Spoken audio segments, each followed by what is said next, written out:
Alam niyo ba guys kung gaano ka-importante itong mga resealable vacuum bags na to kapag mahilig kayo mag-travel or gusto nyong tumagal yung lifespan ng mga tela nyo sa bahay. Nag-iimpake na kami ni Daddy since winter dun sa pupuntahan naming country guys. Super kakapal ng mga ini-impake namin mga clothing, puro puffer jackets. So, ginanto namin siya guys, resealable vacuum bags para lumiit yung space na kakainin niya sa mga maleta namin. So, itong kakapal talagang mga jackets yan. Ito, 3 jackets na puffer ang nalagay namin dyan pero na-compress siya so mamamaximize yung space namin. So, ganyan kalaki to guys. Itong jacket na to, ganito kalaki akin yan. So, tutupi ni Daddy, ilalagay namin ulit dito sa resealable vacuum bag para lumiit lang yung space na kainin niya sa maleta.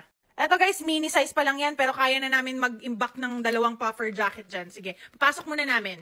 So, ayan, napasok na yung isa na tinupi kanina. Susundan ni Daddy ng isa pa. Black naman na puffer jacket. May kasama din pang seal na ganyan, guys. So, ipit nyo na lang. Yan. Tapos, nakita nyo ang kapal, diba? So, okay na. Sample na